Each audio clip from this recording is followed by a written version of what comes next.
Hey, Bill, how are you? How are you, man? Good. To have you on here. Bill, while I got you, and, for everybody out there, Bill Douglas is the founder of World Healing Day Organization, okay, and also a principal in the World Tai Chi Organization. And, Bill, for the edification of everybody out there, tell everybody what that's about, a little bit about what that's about, and then, talk a little bit about the 99% movement, because everybody, you're going to have to indulge us for a while, because part of the inner child thing is to educate, to make people aware.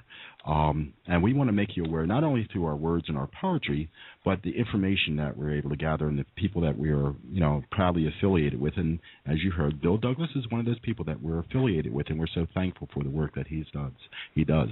So, Bill, give us a little education, if you will. Okay. World Tai Chi Day is a part of the World Healing Day celebrations that are held in over 70 countries and hundreds of cities around the world on the last Saturday of April, and they're all held at 10 a.m. in the morning. So it surrounds the planet in a worldwide wave of healing intention. And the motto of the event is One World, One Breath. And so World Healing Day comprises a lot of different days, all held at the same time on the same day, including World Tai Chi Day, World Qigong Day, World Yoga Day, World Healing Meditation Day, World Prayer Day, World Art Day. All the different ways that people can evoke their deeper nature, or their spiritual nature, if you're so inclined, are celebrated on that day to envision a planet of healing. And there's actually been some real interesting scientific research that shows that when human consciousness is focused in mass, that it actually physically impacts the world. There's research that came out of the Global Consciousness Project that indicated that. So our goal year after year after year, this will be the 15th year, is to wrap the planet in this healing wave of consciousness. And one of our organizers that you mentioned earlier, Mohammed Essa, who is the World Tai Chi Day and World Healing Day organizer in Cairo, Egypt, was part of the peaceful nonviolent uprising in Egypt, and he talked about how it was an awakening of mass consciousness that didn't depend on leaders, and that everybody just had an inner knowing that it was their time to walk out the door and to become a part of what was happening, and everybody just gravitated to doing their part. He called it a hive mentality. So the goals of World Healing Day is to expand our consciousness and our vision of what is possible, so that hopefully throughout the year that can kind of ignite something that percolates within the consciousness of people all over the planet. Because of course, ultimately our consciousness is connected. Right. Now, with the things that you're doing, you're the founder, of course, of World Healing Day Organization. Tell us a little bit how that connects into the day, in reference to the various things going on, like the 99% movement and, 11-11-11. How significant is that to us all? Well, Mohammed Essa, he appeared on a national television program in Egypt, and I saw a clip of the video, and he spoke to that, and he said that he felt like that there were a lot of meditators in Egypt. A lot of the uprising was kind of young, upwardly mobile, very well educated Egyptians, and who had a huge unemployment rate, even though they were highly educated, and a lot of them were meditators, because it's well known in Egypt that meditation is really beneficial for you health wise and on a lot of different levels. And he feels like that played a role in what happened, that by people constantly going within and touching into that inner voice inside, and that place of serenity and peace, that they were able to hear a call, if you will, of where society needed to go, and I think we all have access to that. Right. And when you say we all have access to that, so today is 11-11-11. Is there any particular way that we can access, that particular power or is it just something of, a consciousness that comes about? Yeah, personally, and the World Healing Day is focused on meditative techniques as well as spiritual techniques, and that includes art and music and poetry and all these kind of things, because you go to that blank canvas within to let these things bubble up within you. And so the 99% movement, I believe, is a mirror image of what happened in Egypt, and I think that as human consciousness elevates, it just percolates and bubbles throughout society. And when systems are no longer functioning, for the greater good, whether it be humanity or the ecosystem that we depend on, it's like there's a revulsion that kind of percolates up, and I think that's what we're seeing expressed through the 99% movement, which is, almost entirely nonviolent. And in fact, I'm very suspicious of the few people that have done things that are violent, because the marchers that I've seen are just average folks. And so I had originally contacted you this week because my new novel just came out this week, and it's entitled "The Conspiracy of Spirits: Wall Street versus the 99%." And and that's what it deals with, is how by going into these states of consciousness, we can kind of bubble up the deeper machinations of what's happening in society, and take effective steps to alleviating that. And in my novels, I get they're kind of unusual in the fact that they have a combination of just nail biting, terror, but at the same time a very spiritual element as well. And I think that kind of the reason that I go that way, it's very organic. It's just the way that I write, because that's kind of who I am. But I think that the justification of it is best represented in a quote that I actually have in the novel by Carl Jung, and he said, "Enlightenment is not imagining figures of light, but making the darkness conscious." Okay. And so I think as people see what we think of as upheaval and disruption, in the form of these 99% marches, it's really not. It's really an unveiling of truths that have been bubbling under the surface for a long time. It has to bubble under the surface for a long time before things start to boil. And over half of the world population lives on, I think, less than $1 a day. So there's huge disparity in the world, and so for these folks throughout the United States, and of course throughout the world, because it's spread worldwide now. The We Are 99% movement is a worldwide phenomenon. It's part of our evolution of humanity, and I think we should all celebrate it. Okay. Now, as lay people, what is it that we can do, going forward, in this movement to bring the consciousness and, if you would, lend ourselves to the movement, that it can move forward even more so, from your perspective? Well, one of the things that I find exciting about the movement itself is that it's so many people coming from so many angles. I mean, you have students that are buried in unbearable college debt. You have veterans coming back from wars that there's no jobs here for. One young two-term veteran from Iraq got hit in the head with a gas grenade in Oakland a couple of weeks ago, but there's a general sense amongst all of them that the direction of the planet has to turn away from the worship of unbridled greed towards a vision of compassion and possibility for humanity.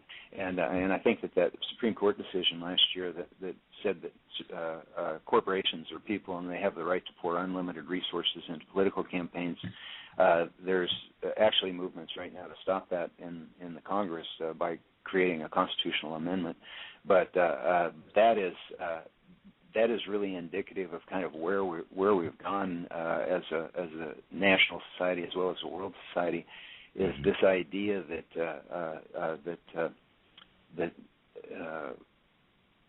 profit is the goal of humanity, because it's not. I mean, we all feel that it's bubbling in the DNA cells of every one of us right now.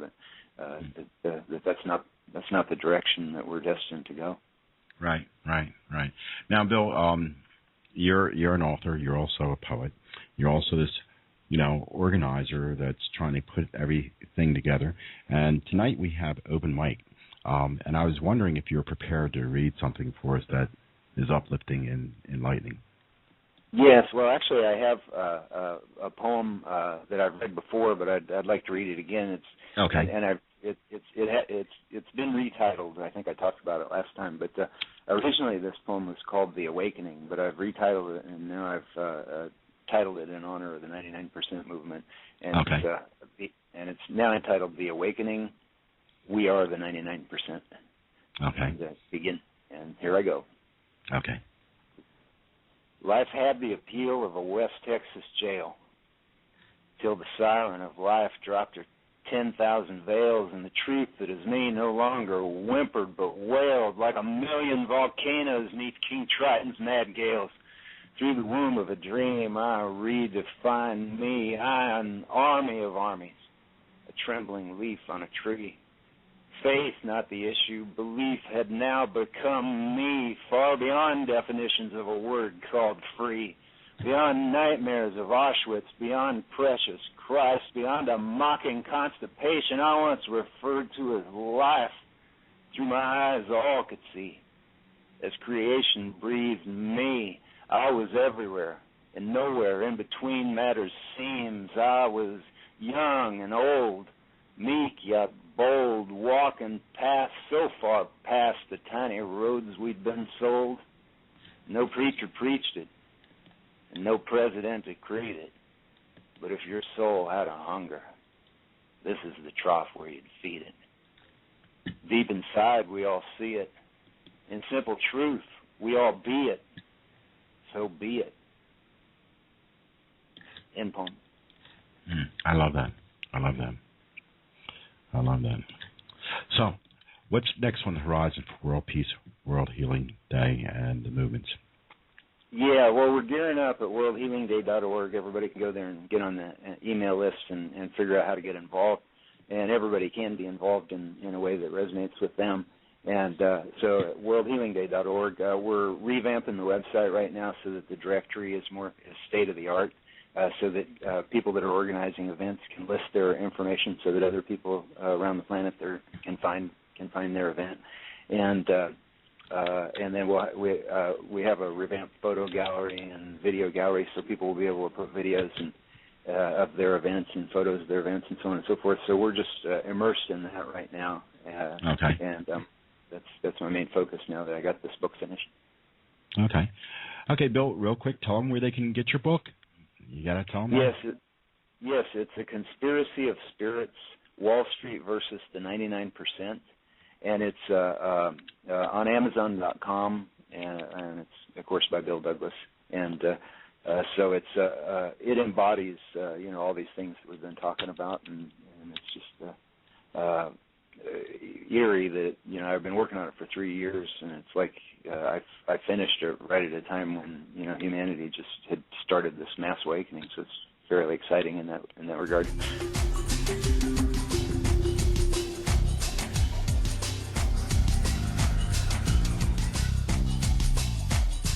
Pulls apart and the color of time. You're the color of being born. Unless we breathe in each other, there is no garden.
suis la couleur de mourir. Tu es la couleur d'être né. Jusqu'à ce que nous respirions l'un dans l'autre. Il ne peut y avoir de jardin.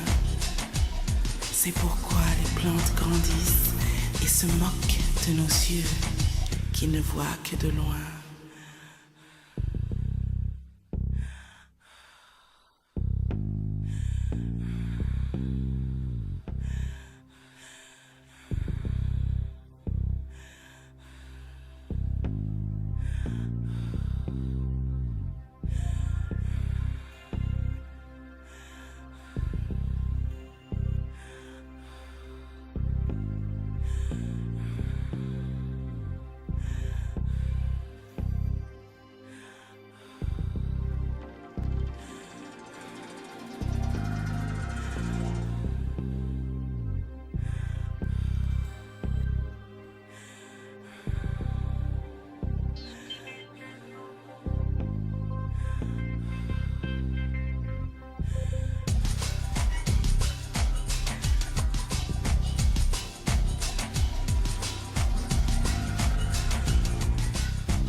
Pose upon